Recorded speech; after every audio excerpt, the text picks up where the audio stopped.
It's Wednesday, August 4th. This is The Gateway. I'm Wayne Pratt. A judge has put St. Louis County's mask mandate on hold. It's a decision supported by some on the county council, including member Tim Fitch. The council's all ears. Let's sit down with this county executive, sit down with this health department, tell us why you want to do what you want to do instead of working around us. The ruling was sparked by a lawsuit from Missouri Attorney General Eric Schmidt, who has filed a similar case against a mask mandate in Kansas City. That temporary restraining order stops St. Louis County's mask mandate at least until August 17th.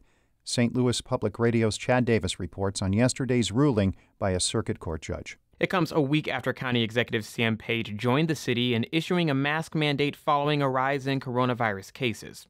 Judge Ellen Roboto said the restraining order is necessary since Page and the county council are arguing what should be enforced, leaving the public not knowing what they have to do.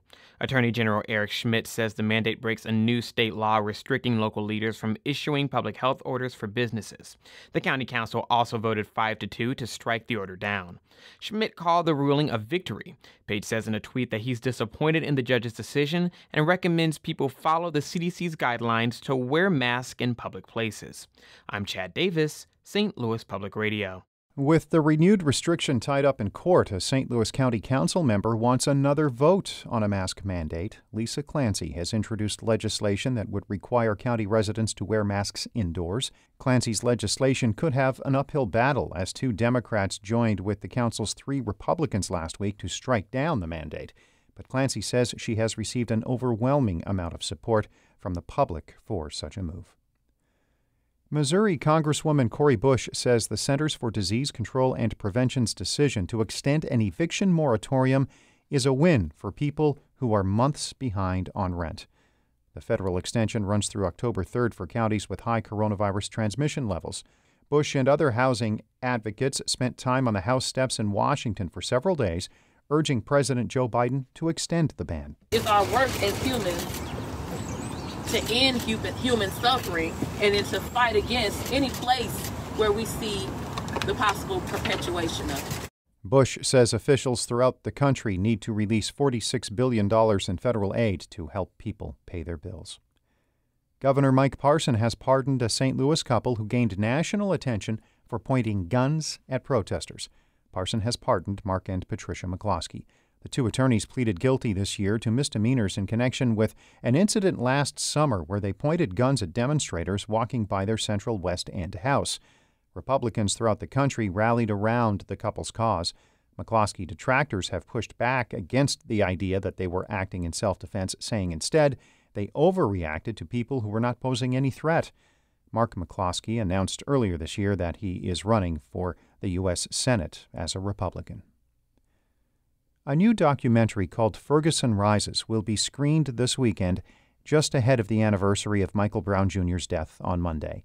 It takes a more intimate look at the day Brown was shot and killed by a Ferguson police officer, the protests, and how it all affected his family. Michael Brown Sr. says this is not the first documentary that's captured his pain, but it's one of the first that understood his story. Other docs had other people that had a voice, but this is definitely focusing on a father's perspective on how he feels.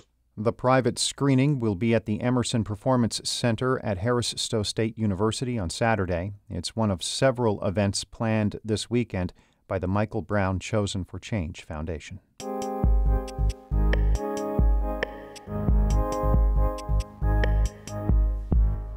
Rural areas are some of the last places to get high-speed internet access.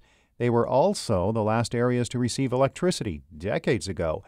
Back then, the federal government set up cooperatives to help rural residents pay to install poles and lines to every farmhouse. Harvest Public Media's Seth Bodine examines how bringing broadband to rural communities might be more complicated.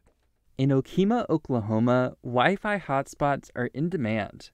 The public library got 6 of the T-Mobile internet hookups in 2018.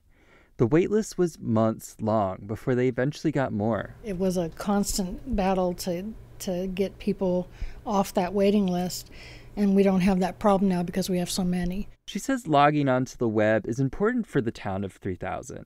It's not just for kicking it and watching Netflix. Internet access means jobs. And nowadays, most employers are requesting you fill out online applications for jobs, and that's difficult for people because they didn't have access to it. For most people in cities, it's just a matter of calling up the local cable or telephone provider. But right now, 1 in 5 people in rural communities like Okemah can't do that, according to the Federal Communications Commission. It's not so different from the situation with electricity nearly a century ago, when it was available in cities but not small towns or farms. For families, that meant hand-washing clothes and working by the light of a lantern. And old documentaries showed how lack of power could hurt a farmer's pocketbook. It's hard to cool milk right in August if you haven't the right sort of pump or equipment. The milk is sour, so the handler gives back cartons and the farmer loses money. Sour milk, good for pigs. But the milk check won't be so big this month. The solution to all this? The Rural Electrification Act. It gave low-interest loans to rural communities to form rural electric co-ops. Then they'd set up the electric lines and poles. It'd all be paid off in 30 years through monthly electric bills.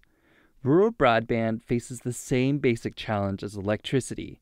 For-profit companies don't want to invest. Hamid Vahadipur is the CEO of Lake Regional Electric Cooperative, which provides broadband. In rural areas, you can have less than 10 customers for every mile of fiber optics that you have, where in town that number could go as high as 50 or 70 customers per mile. So it is difficult to provide this kind of service. Bringing broadband to rural areas is more complicated than electricity. One of the reasons, there are already some providers, but they don't always provide truly high-speed access. Co-ops are interested in providing that service, but the cost might be too high even without the need to make a profit. Cooperatives share the cost of building broadband, just like they did when they built electricity.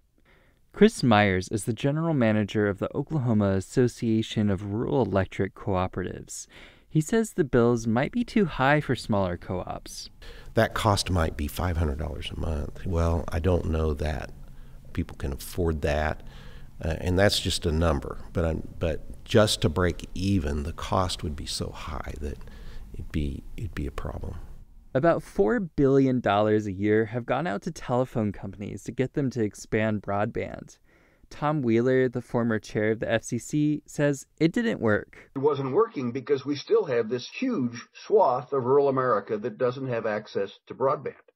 Instead, Wheeler says building broadband infrastructure needs to be handled more like roads. Build it once and pay for it and go home, instead of this trickling out of money to companies that were basically telephone companies in the hope that they would expand and build broadband. The FCC estimates it would take about $80 billion to bring broadband to every home. Between Biden's proposed infrastructure bill and CARES Act money, experts like Wheeler remain hopeful that it might happen sooner rather than later. Seth Bodine, Harvest Public Media. Harvest Public Media covers agricultural issues in the Midwest. Shula Newman is the executive editor of St. Louis Public Radio, a listener-supported service of the University of Missouri-St. Louis. Music by Ryan McNeely of Adult Fur. I'm Wayne Pratt. This has been The Gateway.